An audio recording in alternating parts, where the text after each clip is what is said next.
नमस्कार मित्रांनो, आपल्या जी के विथ ऋषी या चॅनलवर हार्दिक स्वागत आहे. आपण या चॅनलवर जी केच्या अत्यंत महत्त्वाच्या प्रश्नांची चर्चा करणार आहोत, जे स्पर्धा परीक्षेच्या तयारीसाठी उपयुक्त ठरतील. तुम्ही जर स्पर्धा परीक्षेची तयारी करत असाल तर हे प्रश्न तुम्हाला नक्कीच मार्गदर्शन करतील.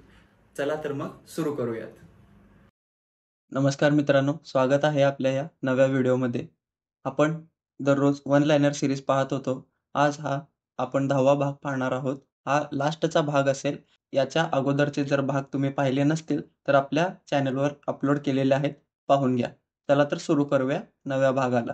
पहिला प्रश्न, कलकत्ता महापालिका कायदा कोणी मंजूर केला? त्यांचं नाव आहे लॉर्ड कर्झन. लॉर्ड कर्झननी कलकत्ता महापालिका कायदा मंजूर केला.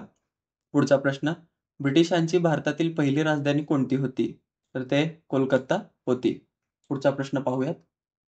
निलगिरी पर्वतरांगेतील सर्वोच्च शिखर कोणते आहे? तर त्याचं नाव आहे दोडाबेट्टा. पुढचा प्रश्न, चेरापुंजी हे ठिकाण कोणत्या टेकड्यांमध्ये आहे? तर खासी टेकड्यांमध्ये चेरापुंजी हे ठिकाण आहे. खासी टेकड्या कोणत्या राज्यात आहेत हे कमेंटमध्ये नक्की सांगा. पुढचा प्रश्न पाहूयात. भारतातील एकमेव सक्रिय ज्वालामुखी पर्वत कोणते? तर त्याचं नाव आहे बॅरन बेट. पुढचा प्रश्न, बुऱ्हाणपूरची खिंडी कोणत्या राज्यात आहे? बुऱ्हाणपूरची खिंडी मध्य प्रदेश राज्यात आहे, लक्षात ठेवा. पुढचा प्रश्न पाहूयात.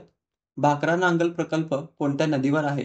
भाकरा नांगल प्रकल्प सतलज नदीवर आहे. पुढचा प्रश्न, भारतात ब्रह्मपुत्रा नदीची एकूण लांबी किती आहे? 916 किलोमीटर लांबीची ब्रह्मपुत्रा नदी आहे, लक्षात ठेवा.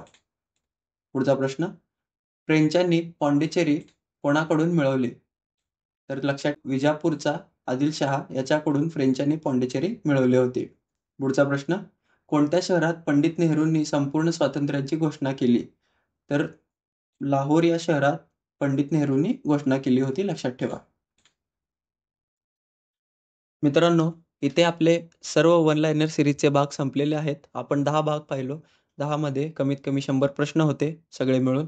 हे प्रश्न तुम्हाला नक्कीच महत्त्वाचे ठरतील. यानंतर आपण स्टॅटिक जीकेला सुरुवात करणार आहोत.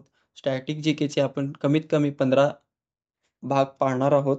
त्यामध्ये तुम्हाला सर्व स्टॅटिक जीके कव्हर होतील व तुम्हाला सर्व स्पर्धा परीक्षेला उपयुक्त ठरतील. चला तर मग भेटूया आपण नव्या सिरीजमध्ये. धन्यवाद. हा व्हिडिओ तुम्हाला आवडला असेल तर लाईक, शेअर, कमेंट करायला विसरू नका आणि आपल्या चॅनलला सबस्क्राईब करा, जेणेकरून तुम्हाला पुढील सर्व महत्त्वाचे अपडेट्स वेळेवर मिळू शकतील. चला तर भेटूया मग पुढच्या व्हिडिओमध्ये. धन्यवाद.